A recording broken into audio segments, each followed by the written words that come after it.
सत समंदर, सत कॉन्टीनेंट, सत सप्तऋषि, सत सुर, सत वंडर्स, सत जन्म, सत फेरे, सत वचन, हफ्ते च 7 दिन। और जो लोग मैडिटेशन जानते हैं उन्हें पता है कि सूक्ष्म शरीर च 7 चक्रास। आखिर 7 नंबर च ऐसी के खास गल है? बाइबल च 7 नंबर जड़ा वो 735 टाइम इस्तेमाल होएगा। 7 नंबर की यूनिवर्सल नंबर मन्निया जाता है, ये भगवान का नंबर मन्निया जाता है। जी बिल्कुल, अज असें गल करनी है 7 नंबर के बारे च। जेडे भी लोग किसी भी महीने की 7 तरीक, 16 तरीक या 5 तरीक के पैदा होए दिन, उनका ड्राइवर नंबर 7 बनता है और उनका जो रूलिंग प्लैनेट है वो केतु है। जियां कि अस सारे जानते हैं, केतु ग्रह जिहड़ा है वो सिर्फ बॉडी का लोअर पार्ट है, सिर नहीं है। इसलिए 7 नंबर के जिहड़े रूल्ड लोग हैं वो वर्ल्डली सेंसिस तो दूर होंदे ने। केतु ग्रह जिहड़ा है वो लिबरेशन का, एनलाइटनमेंट का कारक है। इसलिए 7 नंबर के लोग जिहड़े ने वो बड़े स्पिरिचुअल, बड़े अध्यात्मिक होंदे ने। इनके बारे च आख्या जाता है कि पिछले जन्म च जरूर इनकी जिहड़ी स्पिरिचुअल जर्नी ही, जिहड़ी अध्यात्मिक यात्रा ही, उहदे च कोई ना कोई कमी रही दी है या कोई खुंज होई दी है, जिहदे करिए इन लोगों का जन्म जिहड़ा है वो 7 तरीक होएगा। ये लोग बेशक मंदिरें च नहीं जान, लेकिन ये लोग इंटरनली बड़े स्पिरिचुअल होंदे ने। अपने जीवन के शुरुआती दिनें च अगर ये लोग आध्यात्मिक नहीं भी होन, लेकिन बद्धी उम्र कन्ने इन लोगों च अध्यात्म के प्रति, मैडिटेशन के प्रति बड़ी रुचि वधन लई पौंदी है। ये लोग बड़े लविंग, केयरिंग, बड़े विनम्र, इंटैलीजेंट और दूरदर्शी होंदे ने। इन लोगों की इंट्यूटिव पावर, जिहड़ी इनकी सिक्स सेंस है, वो बड़ी गै जबरदस्त होंदी है और ये लोग दूए दे मन च के चला दा है उसी फटाफट रीड करी लैंदे ने और इन्हें की किसी भी गल दे होने का पूर्वाभास हो जाता है। ये लोग बड़े रिसर्चफुल होंदे ने और किसी भी गल की तह तक पुजने की कोशिश करते हैं और जेले तक इन्हें विश्वास नहीं हो जाता, इनकी खोजबीन जिहड़ी है वो चलती रहती है। ये लोग बड़े परफेक्शन कन्नै काम करना पसंद करते हैं, बड़ी कंसंट्रेशन कन्नै काम करना पसंद करते हैं। इन लोगों च बड़ी गंभीरता ते रहस्यता होंदी है। इन्हें लोग अपने अंदर बड़े रहस्य छुपाए दे होंदे ने। ये लोग दूए दे मन की गल ते बड़ी चंगी तरह रीड कर लेंदे ने, लेकिन अपनी गल्लां जिहड़ियां न वो कुसै कन्नै भी पूरी तरह शेयर नहीं करते। ये लोग कल्ले बैठना और शांत वातावरण च बैठना बड़ा पसंद करते हैं। ये लोग बड़े इमेजिनेटिव होंदे ने और कदे कदे कवि भी बनी जांदे ने। ये लोग चीजें की वेस्ट करना बिल्कुल भी पसंद नहीं करते और पुरानी चीजें की सुटने के बजाय उसी रीयूज करना पसंद करते हैं। ये लोग दिखावा करना बिल्कुल भी पसंद नहीं करते। ये लोग अपने एथिक्स करने कदे भी समझौता नहीं करते। ये लोगों की अगर किसी की मदद करनी होए तो ये लॉजिक्स नहीं लगाते, ये अपनी अंतरात्मा की गल सुनते हैं और दूए की निस्वार्थ भाव करने मदद करते हैं। ये लोग पढ़ाई च बचपन च इन्नी ज्यादा रुचि नहीं रखते, लेकिन बद्धी उम्र कन्नै इनकी जिहड़ी रुचि है वो बदती जाती है।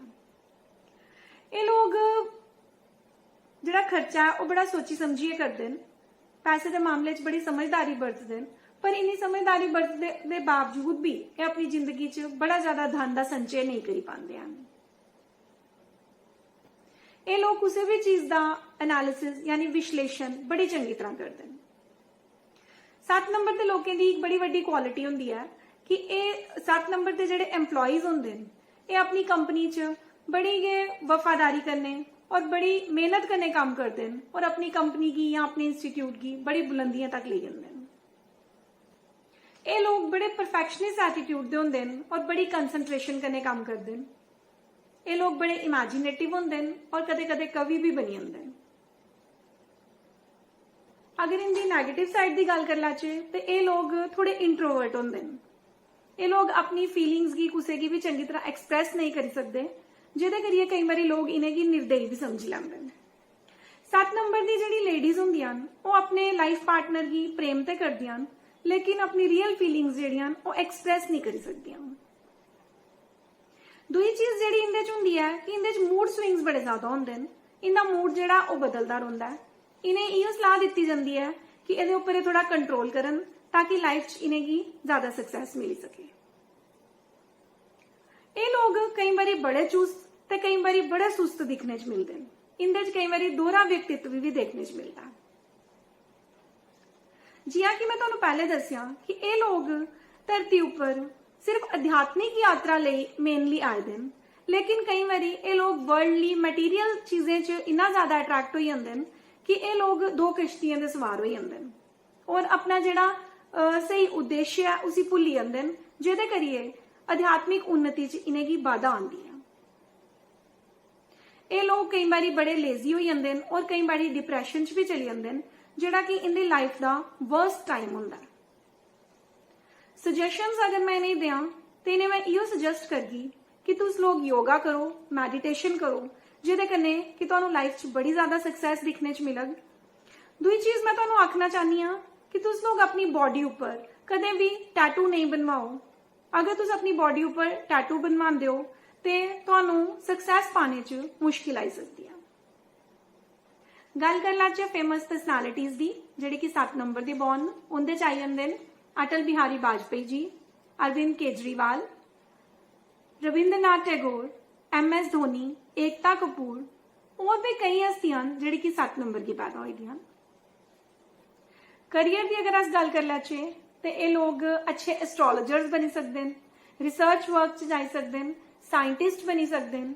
ये लोग अकाउंटेंसी, ऑडिट, नेवी च जाई सकते हैं, अच्छे साइकियाट्रिस्ट बनी सकते हैं, टीचिंग लाइन च जाई सकते हैं, आर्ट, म्यूजिक, पेंटिंग, ये सब करियर्स जिहड़े ने अपनी लाइफ च अडॉप्ट करी सकते हैं। लकी कलर्स इंदे लई जिहड़े रोने ओह न white, pale yellow, grey, light blue ते लाइट ग्रीन। लकी नंबर्स 1, 2, 4 ते 7। लकी स्टोन जिहड़ा इनदे लई है वो है कैट्स आई। अगर इसी ये धारण करन तो इन्हें लाइफ च काफी सक्सैस मिल सकती है। डिजीजेस की गल कर लैचे तो इन्हेंगी नर्व्स दे related problems, stomach related problems, arthritis, constipation, इस तरह की समस्या का इन्हेंगी सामना करना पै सकता है। चलो हुण गल कर लैंदे हां मिसिंग नंबर 7 दी। दोस्तों 1 to 9 तक जिन्ने भी नंबर ने वो साड़ी लाइफ च बड़ा वड्डा रोल प्ले करते हैं। क्यों?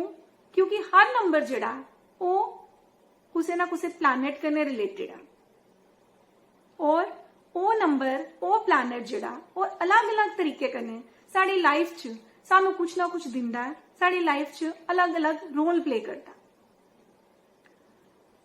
ये पॉसिबल नहीं है कि सारे दे बर्थडे चार्ट च सारे ही नंबर आई जान। इनफैक्ट कोई भी बर्थडे डेट ऐसी नहीं होंदी जिहदे च कोई भी नंबर मिसिंग नहीं होए। अगर 7 नंबर साढ़े बर्थडे चार्ट च मिसिंग होंदा है तो साड़ी लाइफ च केतु दी वाइब्रेशंस जिहड़ियां वो मिस हो जांदियां और व्यक्ति जिहड़ा है वो सब कुछ होंदे होई भी सोचदा है कि इस सब दा मैं क्या करां, और सब कुछ होंदे होई भी उन सब चीजें की वो एंजॉय नहीं कर सकता और कुछ और पाने की लालसा च वो भटकदा रहिंदा है। 7 नंबर अगर साड़ी लाइफ च मिसिंग होए साढ़े बर्थडे चार्ट तो थोड़ा साड़ी लाइफ च अध्यात्म की जिहड़ी है वो कमी हो सकती है। बच्चों के सुख के रिलेटेड सानू थोड़ी कमी दिखने च मिली सकती है।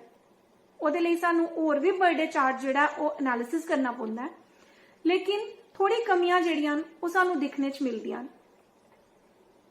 इहदे लई तुसीं की उपाय कर सकदे हो? अगर 7 नंबर तुहाडे बर्थडे चार्ट च नहीं है तो सानू की करना चाहिए? डॉग्स की फीड करना चाहिए। अगर अस कुत्ते की खाना खिलाने तो सानू जिहड़ी केतु की वाइब्रेशन साढ़े चार्ट च मिसिंग ने वो सानू मिलन लई पौंदियां। मिसिंग वाइब्स का मतलब की हुंदा है कि अगर साड़ा कोई भी नंबर मिसिंग है उहदी जिहड़ी वीकनेस है उसी अस कन्वर्ट करिए, उसी स्ट्रेंथ च कियां कन्वर्ट करचे और ਉਹਦੀ ਜਿਹੜੀ ਪਾਵਰ ਹੈ ਉਸੇ ਅਸ ਕਿयां ਲੈचे ताकि अस अपनी लाइफ च ग्रोथ की अट्रैक्ट करी सकचे। ਇਹਦੇ ਲਈ ਮੈਂ ਤੁਹਾਨੂੰ ਇੱਕ ਉਪਾਅ ਦੱਸਿਆ ਕਿ ਤੁਸੀਂ ਡੌਗਸ की फीड करो। दूसरा ਜਿਹੜਾ उपाय है वो ਤੁਹਾਨੂੰ पता ही है कि अगर अस अपने नेम नंबर की, अपने नां की, अपने बर्थडे डेट करने, अपने बर्थडे चार्ट करने सिंक्रोनाइज करी लैचे तो सानू लाइफ च बड़ी ज्यादा चेंजेस दिखने च मिलदियां और बड़ी सक्सैस जिहड़ी आ वो हासिल हुंदी है। उम्मीद करनी आ ये 7 नंबर उपर जिहड़ा वीडियो मैं बनाया दा ये तुहानू पसंद आया हो। ये कन्नै गै मैं अपनी वाणी की विराम दिन्नी आ। धन्यवाद।